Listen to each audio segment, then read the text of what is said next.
Hello everyone, I am Dhruv Upadhyay and you are watching DU talks. और आज हम बहुत अच्छे टॉपिक की बात करने जा रहे हैं जिसका नाम है इमोशंस। तो चलिए इमोशंस के बारे में कुछ जानते हैं। नॉर्मल लाइफ में कई इमोशंस फील करते हैं, जैसे कि happiness, love, anger, fear, hate, delirium, despair. ये सब हमारे इमोशंस हैं जो हम फील करते हैं। तो अब हम समझते हैं कि इमोशंस क्या है। पहले हम देखेंगे इमोशन वर्ड का मतलब। इमोशन वर्ड को लैटिन भाषा के शब्द इमोर में से लिया गया है, जिसका मतलब है डिसरप्शन, मूवमेंट और स्टीयरिंग अप। यहाँ पे मैंने इमोशंस पे 2 डेफिनेशन भी दी हुई है। तो अब हम बात करेंगे इनके एस्पेक्ट्स की। इमोशंस में 2 टाइप्स के एस्पेक्ट्स होते हैं। एक है एक्सप्रेशंस ऑफ इमोशन एंड दूसरा है फिजियोलॉजिकल बेसिस ऑफ इमोशन। तो अभी हम बात करेंगे एक्सप्रेशन ऑफ इमोशन की। एक्सप्रेशन ऑफ इमोशंस यानी कि फेशियल एक्सप्रेशंस। फॉर एग्जांपल, जब कोई आपको गुस्से से देखता है तो आपको उसकी नजर देख के ही पता चल जाता है कि सामने वाला बहुत गुस्से में। या तो आप अपने फ्रेंड को देख के ही पता लगा लेते हैं कि उसका मूड कैसा है। तो ये थे एक्सप्रेशंस ऑफ इमोशन। तो चलिए अब हम बात करते हैं फिजियोलॉजिकल बेसिस ऑफ इमोशन की।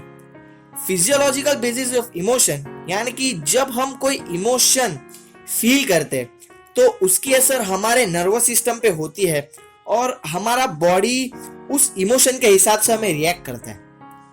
आपने कभी फील किया होगा या तो देखा होगा कि जब आप खुश होते हैं तो आपका बॉडी में एक अलग टाइप की एनर्जी होती है। आपका बॉडी उस टाइम पे बहुत एनर्जेटिक होता है।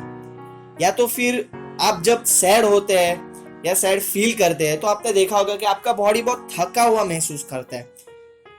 वैसे तो इमोशंस पे कई सारी थियरीज है, जैसा कि James Lange theory, Cannon Bard theory, Schachter Singer theory, Lazarus theory of emotions, facial feedback theory.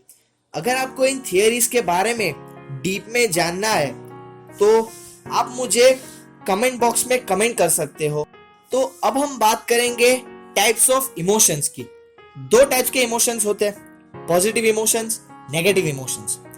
Positive emotion means emotion जो आपकी पॉजिटिव फीलिंग्स और आपके हेल्दी फिजियोलॉजिकल स्टेट से जुड़ा हुआ है। For example, happiness, Joy, love.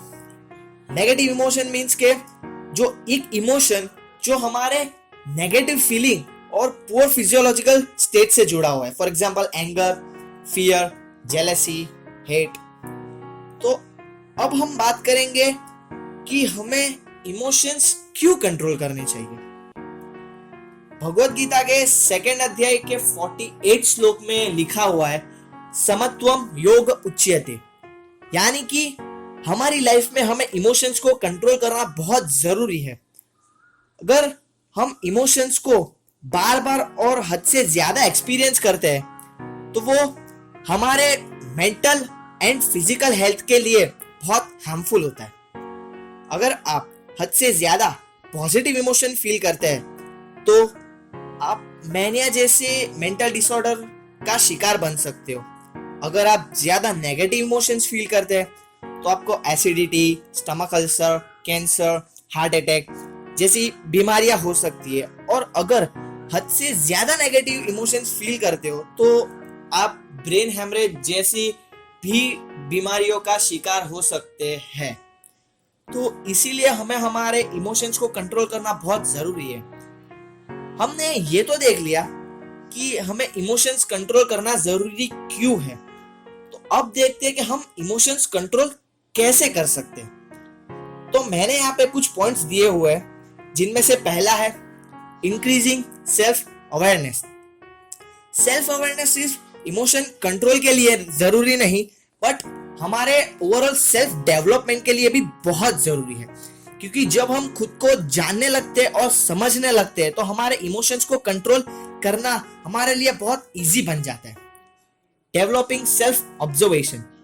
खुद को ऑब्जर्व करना, लाइफ एपिसोड्स को इवेल्युएट करना, उनमें से कुछ सीखना, reacting to the situation in the right perspective.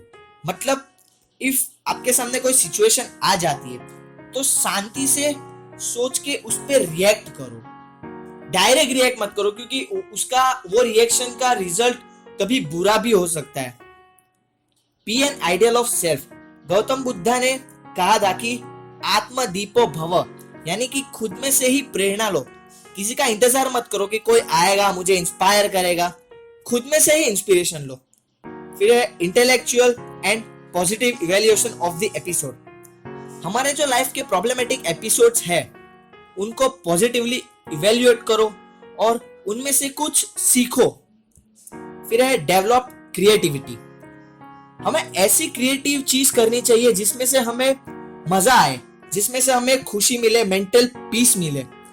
जब मेंटल पीस हमें मिलती है ना तो हम हमारे इमोशंस को बहुत इजीली कंट्रोल कर पाते हैं। डेवलपमेंट ऑफ सेल्फलेसनेस, मतलब सेल्फिश मत बनो, सिर्फ खुद के बारे में मत सोचो, किसी ना किसी को हेल्प करो जिससे कि आपको खुशी मिलती है। को पार्टनरशिप इन सोशल वर्क। जब हम किसी नीडी पीपल को हेल्प करते हैं तो हमें बहुत खुशी मिलती है, मेंटल पीस मिलती है और हम बहुत खुश होते हैं, और ये हमारे इमोशनल कंट्रोल के लिए भी बहुत मदद करता है। तो आज के लिए इतना ही, मिलते हैं हमारी अगली वीडियो में, और वीडियो को लाइक, शेयर, सब्सक्राइब करना मत भूलना। Thank you.